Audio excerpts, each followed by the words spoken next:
The photographer kept asking me to wait. "Just 5 more minutes," she'd say, glancing toward the venue entrance. But I knew. Deep in my bones, in that hollow space beneath my ribs, I knew they weren't coming. I stood there in my ivory dress, the lace sleeves suddenly feeling like restraints instead of elegance. My bouquet of peonies trembled in my hands, or maybe that was just me. David squeezed my shoulder, his touch gentle, understanding. He'd warned me this might happen. But hope is a stubborn, stupid thing. "Sarah, honey, we should start," my future mother-in-law whispered, her eyes wet with anger on my behalf. I loved her for that anger. I couldn't access my own yet. I was still numb, still standing in that peculiar space between expectation and reality. The wedding march played. I walked down the aisle alone, past the 2 empty chairs in the front row, deliberately left vacant for parents who chose my brother's golf tournament over my wedding. A golf tournament. Not an emergency. Not a crisis. A recreational sporting event. I smiled through the ceremony. I said my vows. I kissed my husband. But part of me was somewhere else, a little girl again, waiting for parents who were always just about to show up, perpetually 5 minutes away, forever almost there. The reception blurred past. David's family filled the space my family left hollow. His aunt gave a toast that made everyone cry. His cousin DJ'd our first dance. They tried so hard to patch the wound, these generous strangers who'd become my family by choice rather than blood. Later, in the bathroom, I finally let myself break. My mascara ran in black rivers down my cheeks as I gripped the marble sink. My best friend Emma found me there, wrapped her arms around me while I sobbed into her shoulder. "They don't deserve you," she whispered fiercely. They never did. I wanted to believe her. But unworthiness had been programmed into me since childhood, lines of code written in neglect and conditional love. You couldn't just delete that with a single moment of clarity.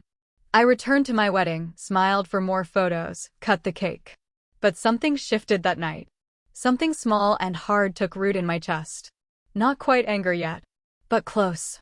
The morning after my wedding, I woke up to a text message.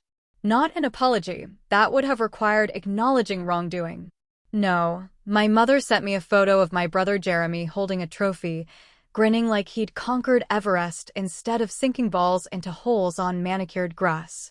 "So proud," the caption read, followed by 5 exclamation points and a string of emojis.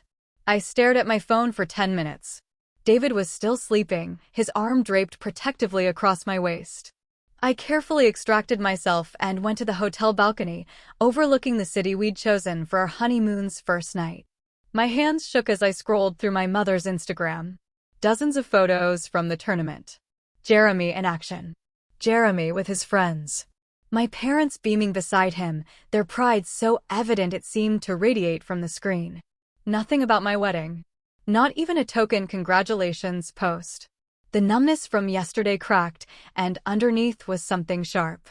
I thought about every recital they'd missed, every parent-teacher conference my aunt attended instead, every birthday where Jeremy's baseball games took priority. I'd told myself it wasn't intentional, that I was being sensitive, that they loved us equally, but Jeremy just needed more support. What a convenient lie I'd swallowed. My phone buzzed. My father's text, "Sorry we couldn't make it yesterday. Jeremy really needed us there. You understand. You're so independent, always have been." Independent. Their favorite word for me. What they really meant was, easy to neglect. Low maintenance. The child who learned early not to ask for much, because asking led to disappointment. I typed and deleted 17 responses. Fury made my fingers clumsy. Finally, I just wrote, "Okay." David found me there an hour later, staring at nothing. "Talk to me," he said softly. So I did. For the first time, I laid out the entire pattern. The forgotten birthdays. The missed graduations. The way they'd helped Jeremy with his down payment, but claimed poverty when I needed help with college. The way every family photo was carefully curated to feature their golden child while I existed in the margins. Speaking it aloud made it real. Made it undeniable. "What do you want to do?" David asked. I didn't know yet. But I knew something had to change. That night, unable to sleep despite the exhaustion, I found myself thinking about the year I turned 16. It was the clearest example of everything, the moment that should have woken me up. I'd worked 2 part-time jobs to save for a used car. 9 months of early mornings at the bakery and late nights babysitting the Murphy twins. I'd earned every dollar, tracked every cent in my notebook with the kind of obsessive precision that came from knowing nobody would help if I fell short. When I finally had enough, my father sat me down at the kitchen table. I remember the exact expression on his face, not quite regret, but its weaker cousin, inconvenience. "Jeremy needs a car for college," he'd said. "His scholarships depend on him making practice on time. You understand." I'd given him my savings. All of it. Because that's what good daughters did. They understood. They sacrificed. They made themselves small so others could expand. Jeremy never thanked me. He crashed that car 6 months later, drunk after a frat party. They bought him another one. I'd taken the bus for 3 more years. Lying next to David, I thought about all the times I'd contorted myself, made excuses, performed gratitude for crumbs. My therapist, whom I'd started seeing in college after a breakdown, had a name for this: learned helplessness. I'd learned that my needs didn't matter, that love was something you earned through self-erasure, that the only way to maintain connection was to demand nothing. "You're awake," David murmured, pulling me closer. "Thinking," I whispered back. "About them." "Always about them," I admitted. The weight of it sat on my chest like stones. "When does it stop? When do I stop waiting for them to see me?" David was quiet for a moment. "Then, maybe when you stop making yourself visible only to them. You've built this amazing life, Sarah. You're a senior marketing director. You have people who love you. You married someone who chose you every single day. But you're still performing for an audience that walked out of the theater years ago." His words hit like ice water. True and terrible. I thought about my wedding day, how even in my happiest moment, their absence had colonized my joy. How I'd let them occupy space in my mind rent-free for 29 years. Something crystallized then. Not quite a decision, but its precursor, a willingness to decide. "I want space from them," I said quietly. "Real space. Not just distance." David kissed my forehead. "Then take it. You don't need permission." But I did need permission. From myself. To want more than I'd been given. To expect basic decency. To stop accepting unacceptable things. The honeymoon lasted 2 weeks. We didn't talk about my parents again. But they haunted me anyway, ghosts I'd carried so long I'd forgotten their weight. When we returned home, I made my first boundary. I didn't call them. I simply stopped reaching out. No more weekly check-ins they barely participated in. No more updates they barely acknowledged. The silence felt like freedom and abandonment all at once. The elevator opened to the penthouse conference room, and I stepped out into my new reality. The skyline sprawled before me through floor-to-ceiling windows, proof that while my family stayed small, I'd learned to expand. "Congratulations, Sarah." My CEO extended his hand. "Vice President of Global Marketing. Well earned." The promotion came with a corner office, a salary that still made me dizzy, and equity that would vest into something substantial. I'd pitched the rebrand that saved our company's largest account. They'd rewarded me accordingly. I thought about my father's words, so independent. He'd meant it as dismissal. I'd turned it into prophecy. The 18 months since my wedding had been transformative. I'd thrown myself into work with the focus of someone who finally understood that validation wouldn't come from where I'd been seeking it. I'd found a new therapist, Dr. Chin, who didn't let me off easy when I slipped into old patterns of excuse-making. "Your parents' incapacity to love you properly isn't a reflection of your worthiness," she'd said during one session. "It's a reflection of their limitations." That reframing changed everything. I'd also stopped following my family on social media. Blocked, muted, removed. I didn't need the constant reminder that Jeremy's life updates warranted celebration while mine warranted silence. Let them perform for an audience that didn't include me. David and I had started talking about kids. We'd bought a house, a beautiful craftsman in a neighborhood with good schools and tree-lined streets. We'd adopted a dog, a rescue mutt named Pepper who'd been abandoned too, who understood that trust was something you rebuilt slowly. My life was full. genuinely, abundantly full. When I told Emma about the promotion, she insisted on celebrating. We met at our favorite wine bar, the one where we'd spent countless evenings dissecting our lives over Pinot Noir and cheese boards. "You did it," she said, raising her glass. "You built everything yourself."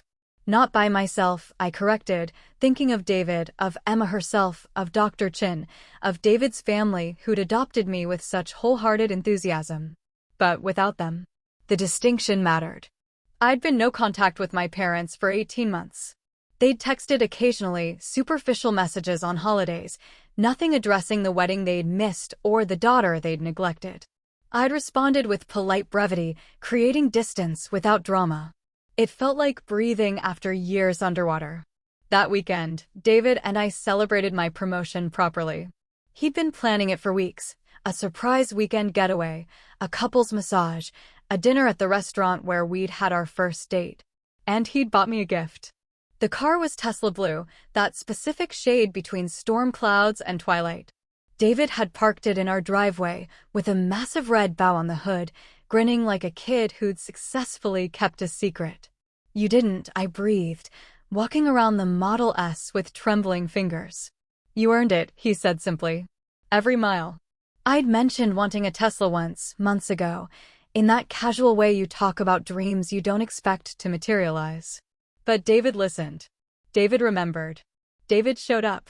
The car was more than transportation, it was a symbol of how far I'd come from that 16-year-old girl who gave away her savings, from the bride who walked down the aisle alone, from the daughter who'd learned to expect nothing.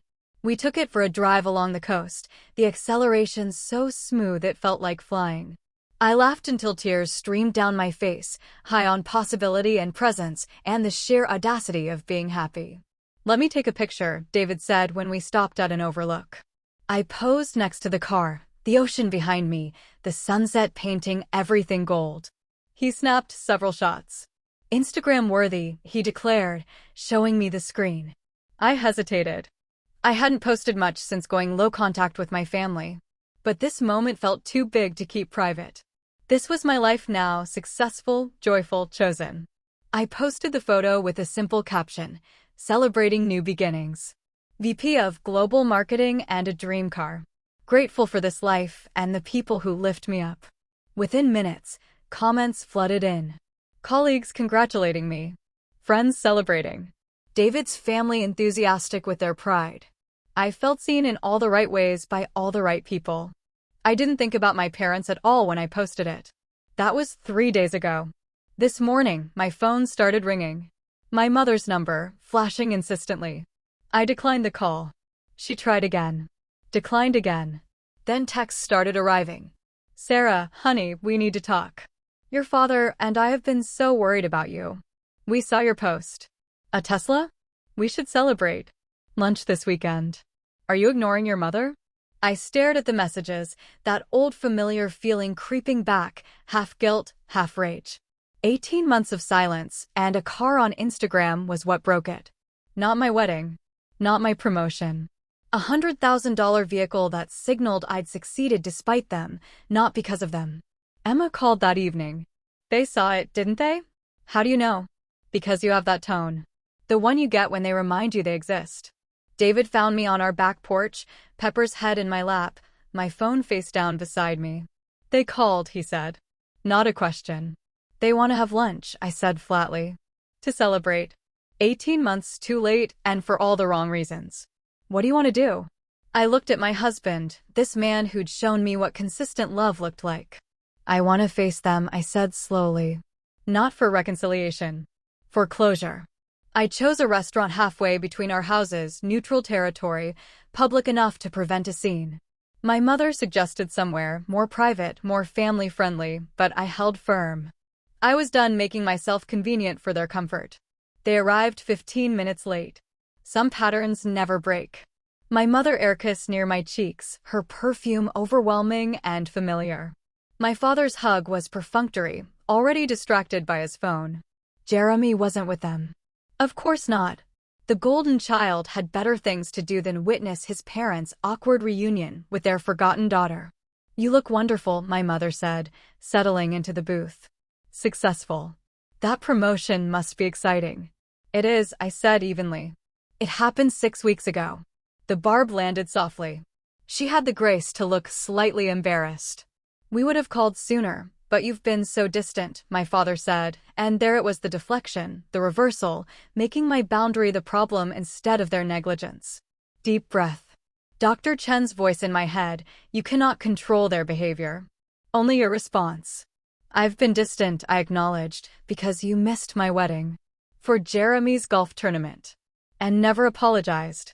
My mother's face did something complicated. Oh, honey, we explained that. Jeremy needed. I needed my parents at my wedding, I interrupted, my voice steady despite my racing heart. But what I need has never mattered as much as what Jeremy needs. Or what Jeremy wants. Or what Jeremy does. That's not fair, my father said, his tone sharpening. We've always treated you both equally. The laugh that escaped me was bitter. I gave Jeremy my car savings when I was 16. You bought him 2 cars after that. I paid for college myself. You covered his tuition. I walked down the aisle alone. You held his golf club bag. My mother's hand fluttered to her throat. You're so independent, Sarah. You never seemed to need us the way Jeremy did. I learned not to need you, I corrected, because needing you meant disappointment. So I became independent. Not because I didn't need parents, but because you taught me I couldn't rely on mine. The silence stretched like taffy. Other diners' conversations filled the space my family couldn't. We saw your Tesla, my father finally said, changing the subject like he always did when conversations became uncomfortable. That's quite an achievement. Your mother and I were thinking we could help with the insurance, or... No. The word came out sharp, clean. I don't want your money. I don't need your help. I just wanted you to show up. 18 months ago. 29 years ago. But especially 18 months ago. So this is punishment? My mother asked, tears gathering theatrically. You're cutting us off because we made one mistake? One mistake. I felt something crack inside me. You've missed every important moment of my life. And the pattern only matters to you now because the Tesla proves I'm successful despite you. You want access to my achievements. Not to me. My mother called 17 times the day after our lunch. I answered on the 18th. How dare you embarrass us like that, she hissed, all pretense of wounded motherhood abandoned. Your father is devastated. Your brother is furious. You've made us look like monsters. I told you the truth, I said calmly. If the truth makes you look like monsters, that's not my fault. You're being selfish and cruel. After everything we've done for you. What have you done for me? I interrupted. Specifically.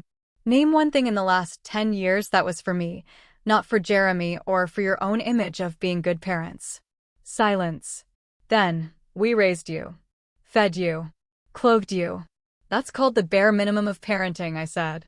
Not something I should spend my lifetime being grateful for. She hung up. I felt oddly peaceful. David hugged me from behind as I stood at the kitchen window. You okay? I'm free, I whispered. For the first time, I'm actually free. But freedom came with consequences. My father sent a long email outlining how disappointed they were in my recent behavior, how family should forgive and forget, how I was letting bitterness poison me. Jeremy texted, "What the hell is wrong with you? There are parents. Stop being so dramatic." I blocked Jeremy's number. The email I saved, a reminder that their version of forgiveness meant me accepting their treatment without complaint. Dr. Chin was proud of me. You set a boundary and maintained it even when they escalated. That's extraordinary growth. It feels terrible, I admitted. Growth often does, she said gently. You're mourning the parents you deserved but never had. That's a legitimate loss. David's mother called that evening. I heard what happened, she said. I want you to know you're our daughter now. Fully. Completely. You always have been, but I want you to hear it. I cried on the phone with her for 20 minutes. The kind of crying that cleanses, that releases. Work became my sanctuary. I threw myself into a new campaign, leading a team of 15 brilliant minds in a rebrand for a sustainable fashion company. The work was meaningful, challenging, all-consuming in the best way. Emma organized a dinner party with our friend group, people who'd chosen me, who saw me, who showed up consistently. We laughed until our sides hurt, told stories, made plans for summer. This was family. This chosen constellation of people who loved me not out of obligation, but genuine affection. My parents tried different tactics. My mother sent flowers with a card, "Let's move past this unpleasantness." My father left a voicemail about a family gathering where my presence was expected. They seemed to think time and persistence would erode my boundary. They were wrong. 3 months after the confrontation, I was invited to speak at a marketing conference in Chicago. The topic: building brand loyalty through authentic connection. I almost laughed at the irony. My presentation focused on how companies often treat customers like my parents treated me, taking them for granted until they leave, then scrambling to win them back with shallow gestures instead of addressing fundamental failures. The audience was rapt. The Q&A session ran 20 minutes over. Afterward, a woman approached me, tears in her eyes. "I needed to hear this," she said. "Not just professionally. Personally. My family," she stopped, collected herself. "Thank you for saying the quiet part loud." 3 more people shared similar stories. Family estrangement. Parental neglect. The slow, painful realization that blood doesn't guarantee love. We exchanged numbers, those of us brave enough to admit our families were broken. A support network born from shared wounds. The conference post on LinkedIn went viral. My inbox flooded with messages from people who saw themselves in my words, who were struggling with similar boundaries, who needed permission to protect their peace. I also received a message from a journalist. "I'm writing a piece on millennials redefining family obligations. Would you be interested in being interviewed?" I thought about it for 3 days. Going public felt dangerous. But staying silent felt like shame, and I was done with shame. The article ran 2 weeks later in a major online publication. The journalist had woven my story, anonymously, at my request, with others like me. The response was overwhelming. Thousands of comments. Hundreds of shares. A narrative shifting in real time. My parents found it anyway. My mother called, hysterical. "This is about us, isn't it? You told a reporter about our private family business." "My story is mine to tell," I said calmly. "And you're not named. Your privacy is intact. Mine hasn't been. People will figure it out. They'll think we're bad parents." "Are you?" I asked quietly. She hung up. Jeremy sent a vitriolic text about betrayal and loyalty. I didn't respond. His opinion of me had never been based on reality anyway, just on my usefulness to him. But my community rallied. Colleagues sent supportive messages. Friends organized a celebratory dinner. David's family called to express pride in my courage. And strangers, beautiful, broken, healing strangers, reached out to say, "Me too. Thank you. I'm not alone." That felt like purpose. Like all the pain had alchemied into something useful. Dr. Chin asked me how I felt about the public nature of my story now. "Like I've finally stopped performing for the wrong audience," I said. "I'm done whispering about their neglect. If they're embarrassed, they should have behaved better." "Your growth is remarkable," she said. "You've moved from seeking their approval to defining your own worth." That's the journey. I was sleeping better, smiling more, building a life that felt authentically mine rather than a reaction to their rejection. Thanksgiving arrived with its loaded implications. My parents sent a formal invitation, a printed card, as if I were a distant relative rather than their daughter. "Annual Turner Family Thanksgiving. Your presence is expected." I declined with equal formality. Instead, David and I hosted our first friend-giving. 20 people crammed into our dining room. David's family, my chosen friends, colleagues who'd become confidants, even some of the people I'd met at the conference who'd become genuine connections. Emma helped me cook. David's mother brought her famous sweet potato casserole. Our friend Marcus mixed cocktails. The house buzzed with laughter, warmth, the kind of chaotic joy that comes from people who genuinely enjoy each other. Before dinner, David clinked his glass. "I want to say something about Sarah," he started, and I felt my cheeks flush. When I met her 5 years ago, she apologized constantly. For taking up space, for having needs, for existing inconveniently. Today, she's a VP who leads with confidence, a friend who shows up consistently, a woman who knows her worth. I'm grateful every day that she chose me, chose this life, chose herself.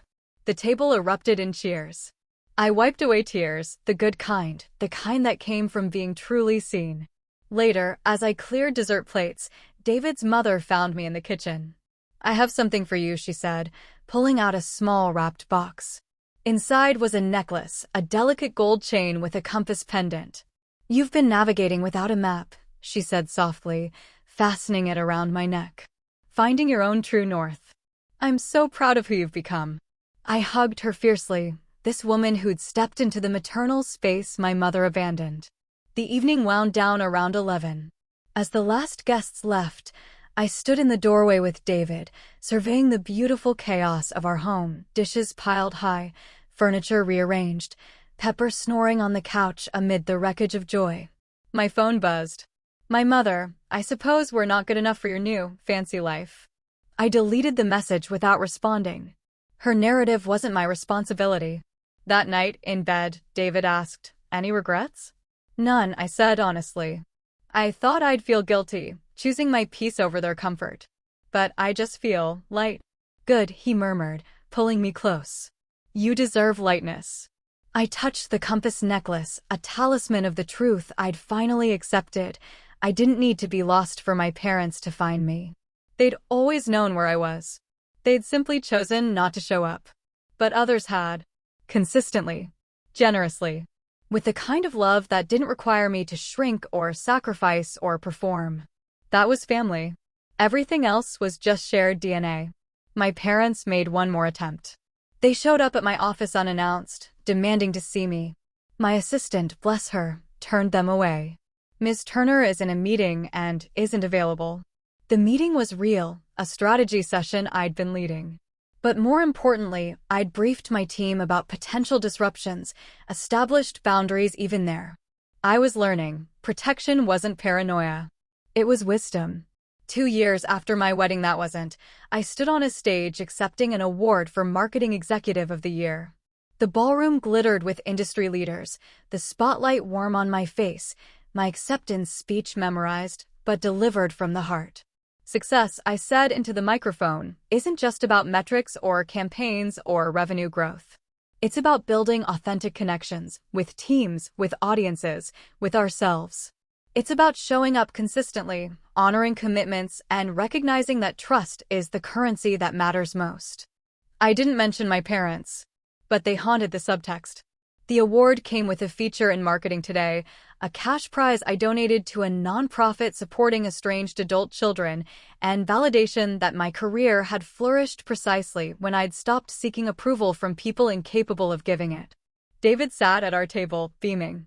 Beside him, David's parents, Emma, Dr. Chin, my guest, my friend, my guide, and a handful of colleagues who'd become family. At the after-party, a young woman approached nervously. "Your speech," she started. "It helped me realize I've been waiting for my parents to see me too. For 26 years. We talked for an hour. I gave her Dr. Chen's information, shared resources, offered the hard-won wisdom of someone a little further down this path. Helping others made the pain purposeful. 3 months later, I was promoted again, Chief Marketing Officer, the youngest in our company's history. David and I celebrated by taking a cross-country road trip in the Tesla, Pepper in the back seat, the future stretching before us like highway miles. We stopped at a small-town diner somewhere in Colorado. As I waited for our food, I saw them, my parents, sitting 3 booths away, absorbed in their phones, not noticing me. My first instinct was panic. Then guilt. Then nothing. Just a mild curiosity, like spotting an old teacher or a former neighbor. People who'd once been significant but had faded to footnotes. My mother looked up. Our eyes met. I saw the moment she recognized me, saw her elbow my father, saw them both freeze. I smiled, not hostile, not warm, just acknowledgement, and turned back to David. We didn't approach each other. No dramatic confrontation. No tearful reunion. Just 2 parties sharing space briefly before moving in different directions. As we left, I heard my mother call my name. I paused in the doorway, one hand on David's arm. "Yes," I said politely, the way I'd speak to anyone. She seemed to expect more. An invitation. An opening. But I'd learned that my presence wasn't a negotiation. It was a gift, given to those who'd earned it. Never mind, she said finally. We walked to the car. The Colorado sky stretched vast and blue above us. David squeezed my hand. You okay? He asked. I'm perfect, I said, and meant it. Because I'd finally understood the truth. Their inability to love me properly was never about my worthiness. It was about their limitations, their choices, their loss. I'd spent 29 years trying to be enough for people who were determined to find me insufficient. I'd twisted myself into shapes that hurt, performed emotional labor that exhausted, accepted crumbs while calling it sustenance. But I'd learned to set a different table. To invite people who brought reciprocity. To build a life so full of genuine love that their absence became irrelevant. The compass necklace David's mother gave me rested against my collarbone, a reminder that true north wasn't about returning to where you came from. It was about moving toward where you belonged. I'd found my direction. And it led away from people who only saw me when I shined bright enough to reflect well on them. As we drove away, the diner shrinking in the rearview mirror, I felt what I'd been chasing for years, peace. Not because they'd changed, but because I had. Not because they'd finally seen me, but because I'd stopped needing them to. I'd built my own life, chosen my own family, defined my own worth. And that was everything.